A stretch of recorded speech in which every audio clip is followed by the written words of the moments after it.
I mean, what we're seeing right now is the result of several factors. I mean, I think a lot of people just kind of they use the soundbite, well, it's a COVID adjustment. The game industry saw a tremendous uptick in Right. in sales and everything during COVID, which makes total sense because Mhm. movie theaters were shut down, as one of the major forms of entertainment. So a lot of people turned to games, which makes a lot of sense. So there was a lot of new gamers that came into the fold during that time.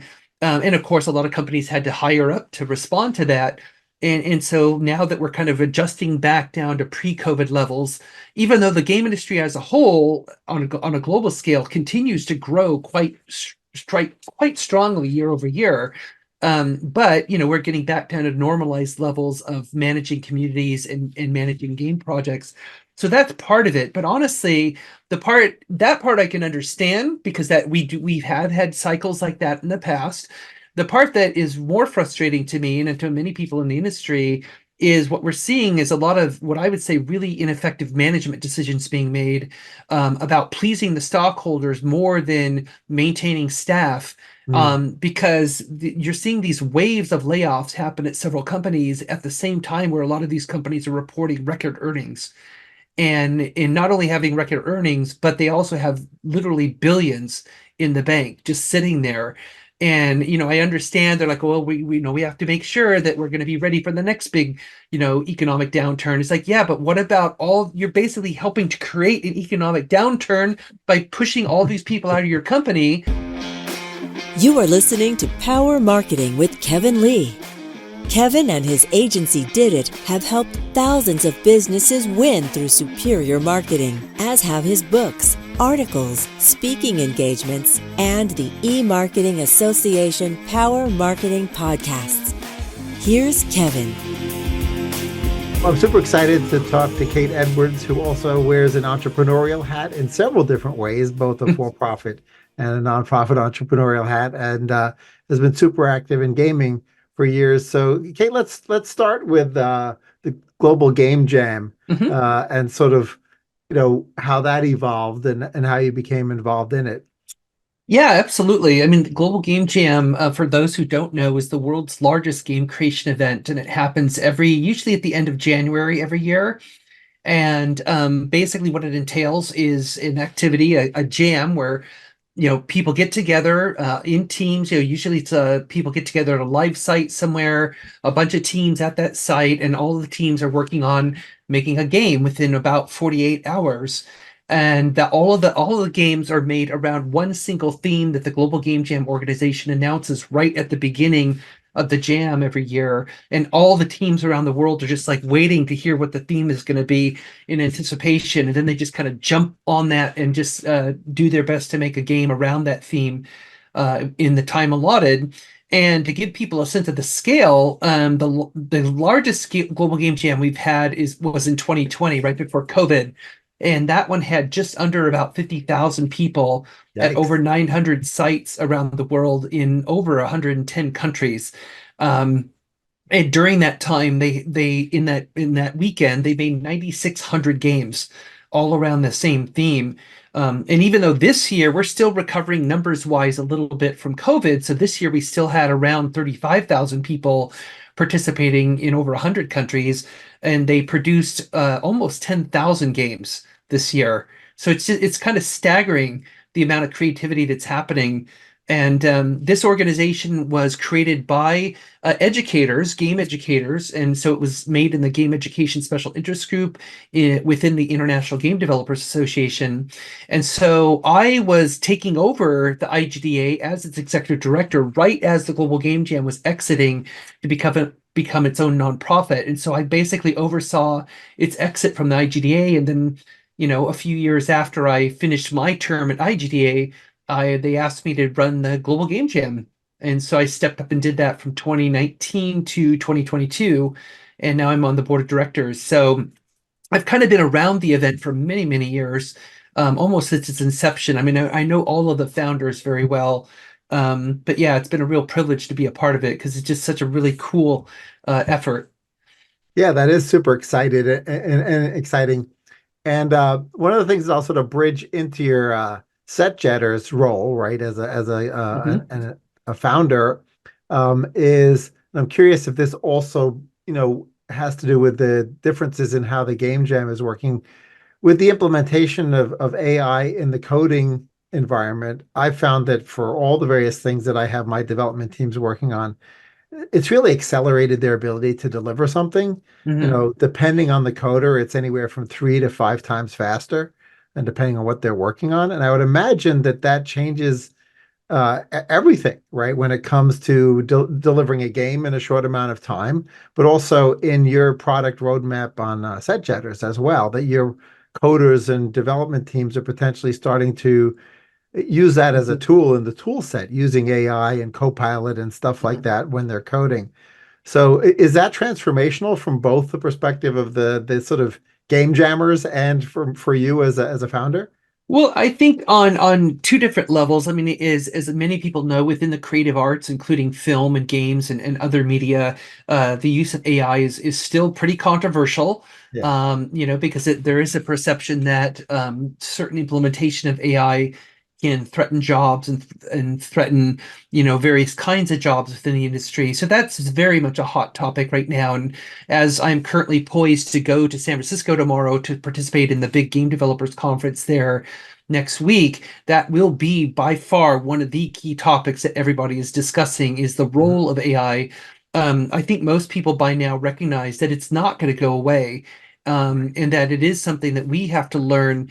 How does it best facilitate our work, basically our work process, our methodology? It is going to change our approach to things. There's the whole ethical use of AI and whether or not, where is it drawing its inspiration from? Um, and so there's a lot of issues around it that I think still need to be sorted out to a certain degree. But I think everyone recognizes the fact that there is absolutely no avoiding it at this point. It is part of what we do as creative people. And so, I know that on one level, a lot of people are kind of shunning it, saying, I don't want to use the technology because I don't want it to harm people I know, like artists and other people. But then at the same time, I know a lot of people who are finding ways to adopt it in a way that they feel is ethical and, basically a responsible approach. Like one of my artist friends basically has one of the AIs essentially trained it only on their work, which I think is a great idea. So now they've got an AI that is optimized only to generate based on their style and their inspiration. And I think that's a very cool way to go about it. And so I think, as the we kind of move forward over the next year or two, I think there's going to be, in my view, kind of a settling down of us understanding what role that technology is going to play in game development. But of course, that's the technology as it exists now. We know it's going to evolve rapidly over the next couple years. On the SetJetter side of things, we are exploring it already to kind of see how how it can optimize, because we are bootstrapping as a small team, who's still seeking an additional round of funding.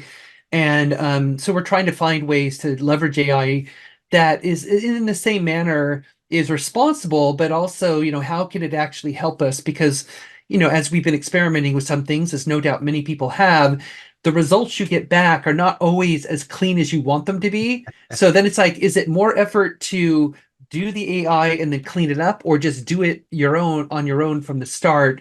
And so we're Yeah. kind of still weighing that with some things. Yeah, for sure. And certainly, my teams are more likely to be using it for pure coding, Mm, particularly as it relates to doing API integrations where no human wants to read 250 pages of API documentation, and the LLM already read the API documentation and so can, at least crank out a rough set of code pretty quickly. I think yeah. the areas where we're also seeing that it's not quite ready for prime time is in the creative areas and design Mhm. areas where, it has these hiccups. I think at least, the number of fingers has gotten down to where Yeah. it's more typically five Yeah. when you ask an AI to generate something that includes a hand. But, certainly there's different speeds of evolution when it comes to sort of where AI is becoming a tool that's worth using in the tool chest versus one that causes almost much as much damage as it does, help you put the house together. Yeah, I mean it's very much the same thing. I mean, my background, I'm a geographer, and I also have a background in cartography. And way back when in the 80s, when I was in doing my undergraduate work, when I learned cartography, they were still using ink on mylar sheets that would get photo reduced and created Right. into a paper atlas. And so I was working, my very first job in cartography was at Thomas Brothers Maps, which I think a lot of people, especially in the Western US, are aware of, because they used to make these Thomas, well, I think they still make the Thomas guides that like everybody was using back then. Hmm. And I was at Thomas Brothers when they were making the transition from physical to digital, and it was rocky. It was a bumpy road, because integrating all of that into a geographic information system and making sure all the spatial data was being transferred, and it was kind of a mess back in those days, which I think took at least a decade to sort out. But now it's completely sorted, and it's like, you basically, there's very few people who make maps by hand on paper, unless it's like some kind of artisanal sort of thing you're making as a piece of art. It's not really something practical anymore. Right, right. So, how is the SetJetter app sort of breaking out and delighting its user base differently than sort of all the other options that are out there within the category of sort of tourism and experiential apps? Well, I think in our case, what we're trying to capture is really at its core what we're trying to capture with film tourism. Because I'm a lifelong set jetter. I mean, a friend of mine and I, when we were in our year, the summer right before our senior year of high school, so this is way back in 1982, we crashed the set of MASH when they were filming at Malibu Creek State Park. They were filming the last season of the show MASH, and we actually were able to stay on the set. They allowed us to stay there and watch the filming and everything. We got to meet Alan Alda and Mike Farrell and other folks of the crew. It was just like a magical experience when you're 17 years old. And so that made a huge impression on me, and just kind of that magic that exists, because I was a huge MASH geek and I love the show.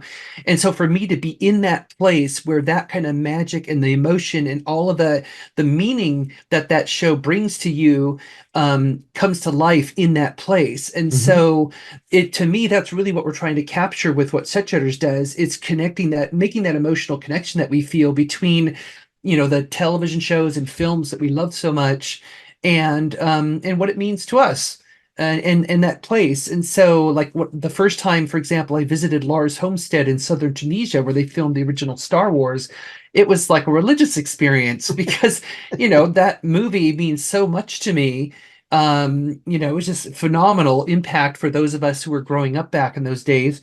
And so to be there in the very place where they stood and really filmed was just very magical. So one of the things that we're doing is not only making it really easy to find where all the filming locations are, because you just pop open the app, it's on the iOS and the Android stores. You just, the very first thing you see is the map, and it shows you what scenes are around you.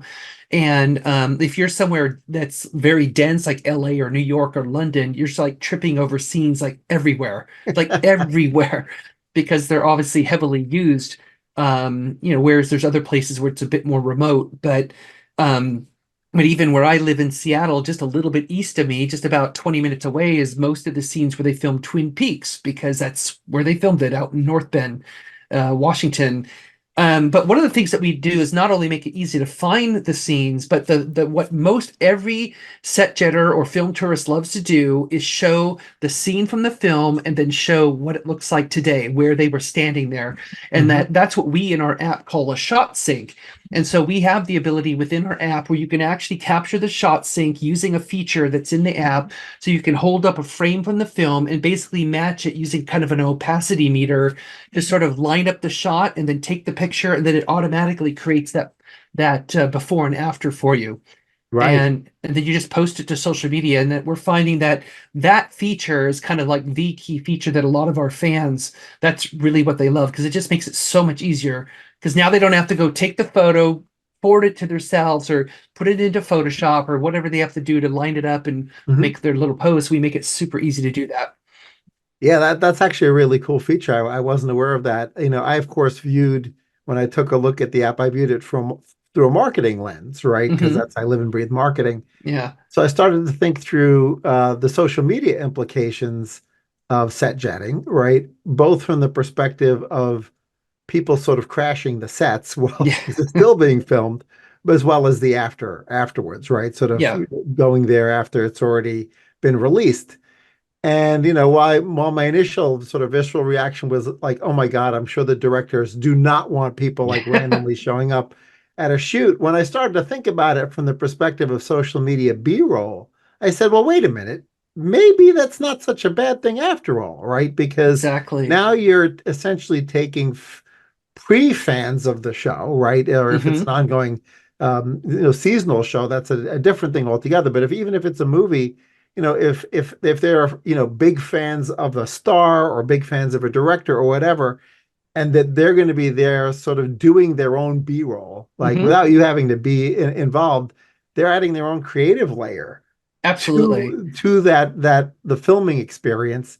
And sort of it may end up being super valuable that on launch is because all these people who happen to have gotten within filming range of the set, as long as they're behaving and not creating audio or Right. visual junk, uh, that they could potentially add velocity to the launch. Oh, And so absolutely. I'm curious if like are they thinking that through, or a lot of them still like, oh no, we got to keep people 50 yards away? Like, is there a difference that you're seeing within the film production community where there's some of them are sort of embracing this idea, like, yes, it's okay for the fans to be within a reasonable, respectful distance, and others are like, oh no, I don't even want them to know that we're filming. There's still a little bit of both. I mean, we've encountered examples of both. I mean, take a couple of different examples in the UK. I mean, in St. Abbs in southeast Scotland is where that's the little tiny port with town that they use for New Asgard in the Avengers films. And we've spoken with the people there. We've been there. I went there a couple of years ago and visited, and we have a whole bunch of shot sinks in the area and everything.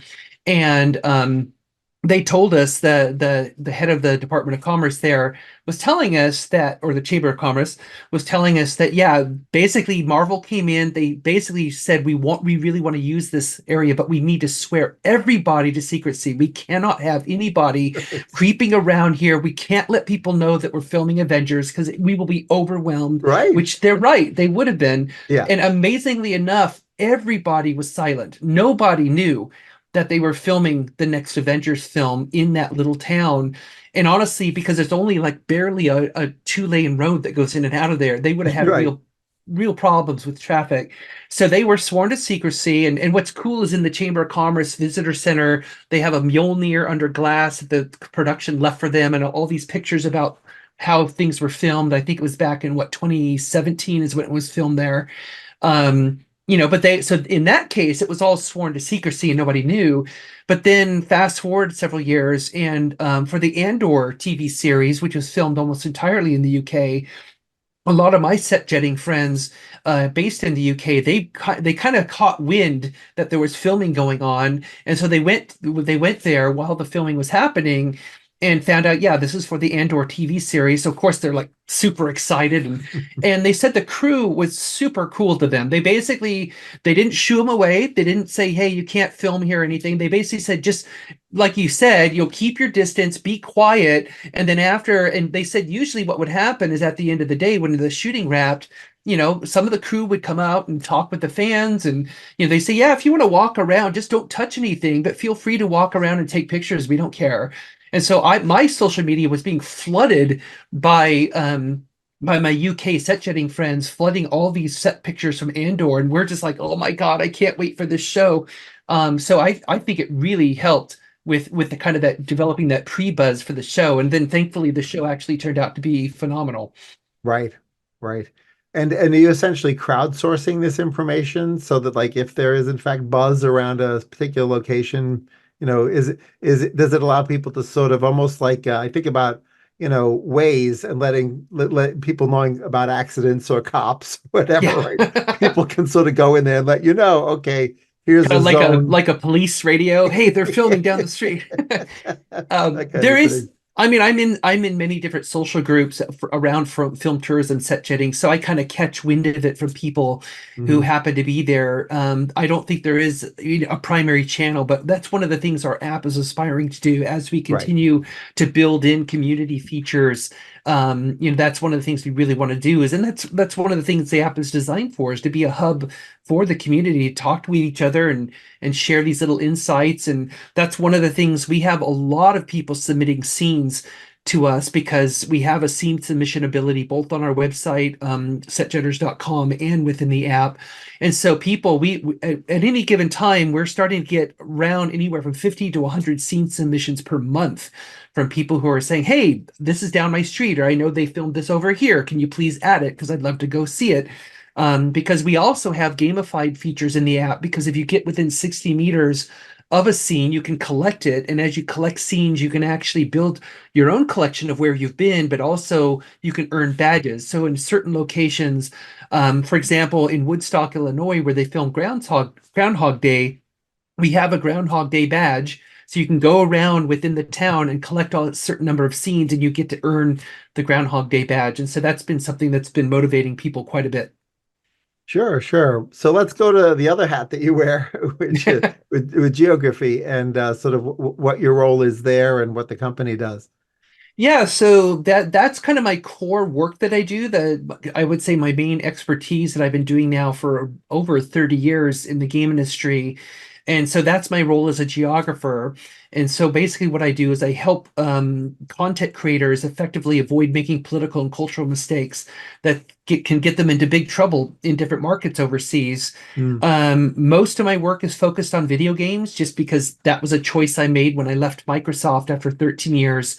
That's where I started doing this work, because I actually entered Microsoft as a cartographer on Encarta Encyclopedia, which some people may remember, because it was the last main encyclopedia before Wikipedia showed up online.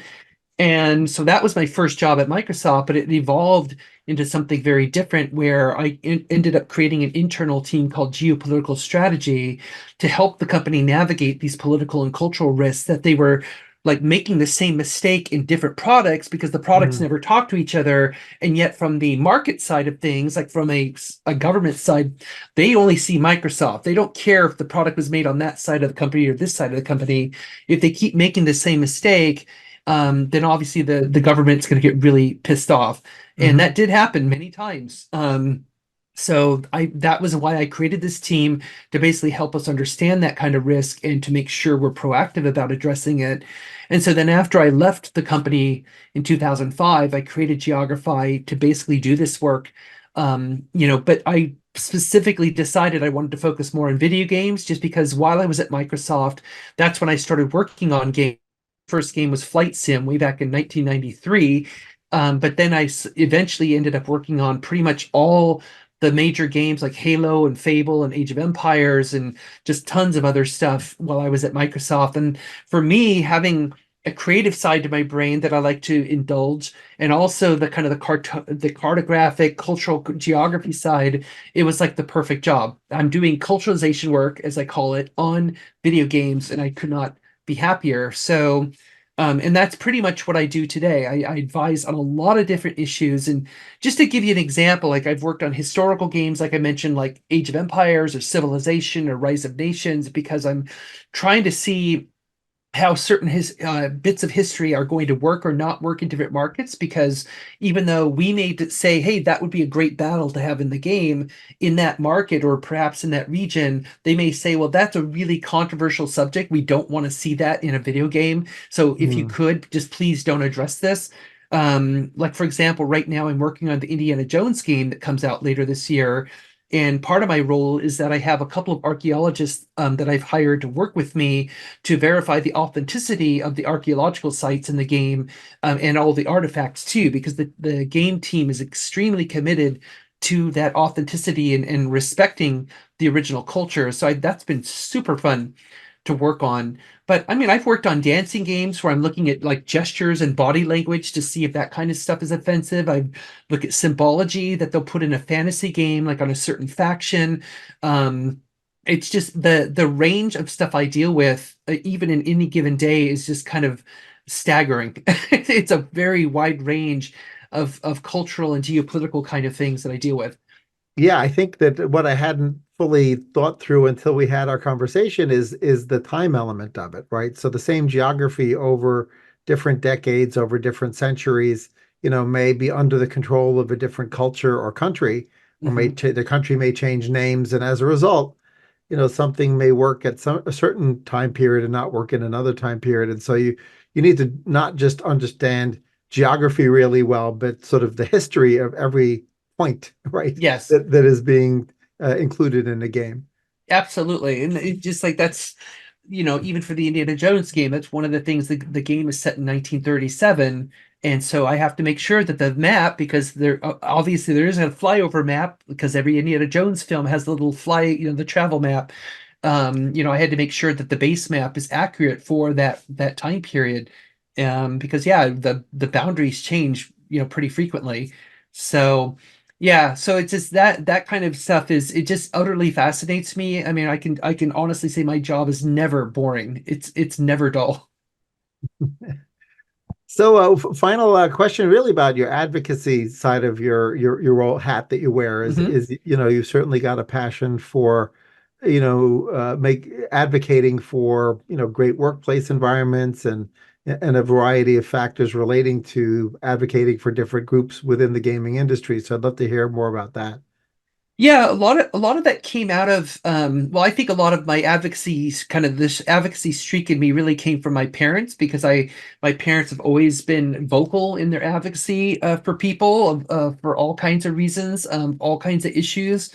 And so for me, it really kind of started stemming out of my work with game developers. So I'd been working with game developers while I was still at Microsoft, and obviously after I left Microsoft.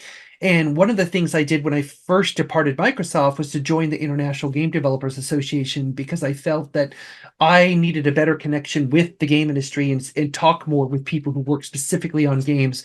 And I felt that was a good way to do it. And so I got involved, and kind of every once in a while would go to the IGD Seattle meetups.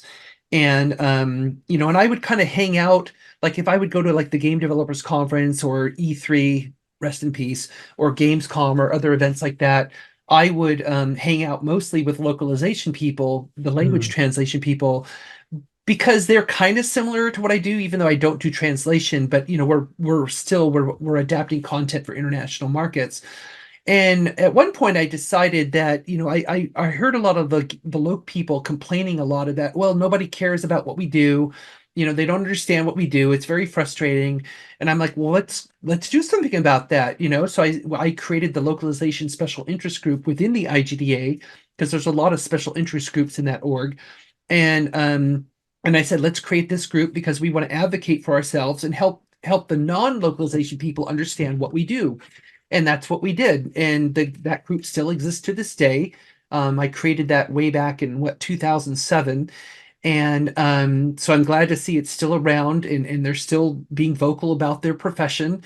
And then I also helped revive the IGD Seattle chapter, and help run that. And then eventually the board of IGD approached me, and they said, "Hey, you seem like somebody who likes to like do stuff. So would you be interested in being executive director of the global organization?" And at that point, I was, because I instantly said yes when they invited me to interview, because I had a lot of problems with the org, because the org Hmm. was created in 1994 to be a vocal advocate for game developers. And so I felt that it kind of had gone off that path a little bit. And so I wanted to kind of get back to being much more vocal about a lot of the issues affecting game developers, like crunch time, and, lack of inclusivity in the workplace, and all kinds of labor related issues. Um, and so I said, we need to be very vocal about these things. And so that's why and a lot of that was being driven by the fact that I work with so many amazing people who get treated really poorly. And that really bothers me. And I could not let that go. And so I felt like I need to step up and try and do something about this. And that's why I took the job. And so I ran the IGDA for 5 years, trying to be vocal and bring a light to these issues. Which I think I believe that I did to a certain degree. And it was tough though, because I was also running the IGA during the Gamergate event that happened back in 2014 to 2016. So I, as a woman in a leadership role in the game industry, I became one of their primary targets. So I got death threats and harassment for like 2 years straight. Yikes. But you know, I also knew in my heart of hearts, I knew that I was on the right side of history, and I knew that, you know, remaining vocal about all of these issues is the right thing to do, and so I just kept doing it. Um, and so after I left the IGDA in 2017, I've been involved. I'm still on the board of TakeThis.org, which deals with mental health in the game industry, because that was a common denominator issue that I heard from many developers I spoke with over the years around the world, is that the biggest struggle they have is their mental health, and how they balance their mental wellness in the light of struggling working conditions and being overworked and all these other things. And so I gladly joined the board of Take This when they asked me to be a part of it, and I'm still on that board. And then the Global Game Jam came along a couple years later and asked me if I'd be willing to be the executive director of Global Game Jam. And because it's such a phenomenal global community, which I think resonates completely with my background, you know, dealing with cultures and dealing with geography, I was like, absolutely, I would love to be a part of this, and so I did. And again, I left the executive director role of Global Game Jam 2 years ago, but I'm still on the board at this point, so it's still a privilege to be a part of it. Well, it sounds like you've either been lucky or very proactive in putting yourself in the locations where it's all stuff that you really love working on. So kudos on that. And I'm sure you've had a huge impact on all the various areas that you've touched. You know, I guess one thing I see in the news recently is some of the bigger gaming companies, I guess smaller ones as well, seem to maybe have overhired at certain points, and Yes, there is sort of a wave of they call them rifts now, as if that yes. makes them more digestible than layoffs. Um, but I do see that there seems to be sort of a shedding of staff, and I Hmm. wonder if you have any commentary on that. Do you feel like that is being handled fairly? Is that sort of another area, touch point where perhaps things are not necessarily always going as smoothly as they should? Yeah, I mean, I could say a lot about that. I mean, what we're seeing right now is the result of several factors. I mean, I think a lot of people just kind of they use the soundbite, well, it's a COVID adjustment. You know, the game industry saw a tremendous uptick Right. in sales and everything during COVID, which makes total sense because Mhm. movie theaters were shut down, you know, as one of the major forms of entertainment. So a lot of people turned to games, which makes a lot of sense. So there was a lot of new gamers that came into the fold during that time, and of course, a lot of companies had to hire up to respond to that. And so now that we're kind of adjusting back down to pre-COVID levels, even though the game industry as a whole on a global scale continues to grow quite strongly year over year. But you know, we're getting back down to normalized levels of managing communities and managing game projects. So that's part of it. But honestly, that part I can understand because that we have had cycles like that in the past. The part that is more frustrating to me and to many people in the industry is what we're seeing is a lot of what I would say really ineffective management decisions being made, about pleasing the stockholders more than maintaining staff. Mm. Because you're seeing these waves of layoffs happen at several companies at the same time where a lot of these companies are reporting record earnings, and in not only having record earnings, but they also have literally billions in the bank just sitting there. And you know, I understand they're like, well, we know we have to make sure that we're going to be ready for the next big, you know, economic downturn. It's like, yeah, but what about all you're basically helping to create an economic downturn by pushing all these people out of your company.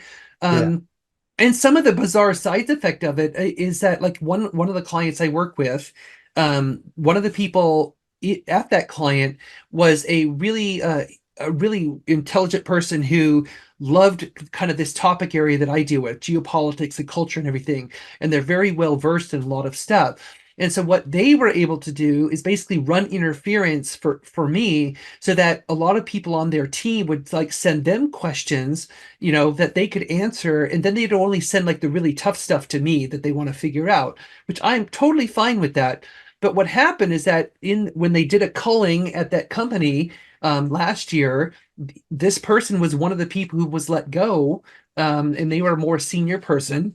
And now what happens? Well, all of the people on the team start sending me every single question. So I actually had to go back to the company and say, you need to pay me more, because now I have to do, if you want me to do this. And they're like, well, yeah, we need somebody to do it. And I'm like, well, you let this person go on your team, but now you're going to be paying me as an external consultant. So it's probably going to be a wash in the end. So why didn't you just keep the person on your staff, Right. So that kind of thing, that kind of lack of really thinking things through at several of these companies really pisses me off. And and then we can talk about things like what the Embracer Group did with their basically spending money they did not have, buying up all these companies, thinking they were going to get this major investment from Saudi Arabia, and then it ends up that investment falls through, and now Embracer's left with all these companies that they essentially can't pay for.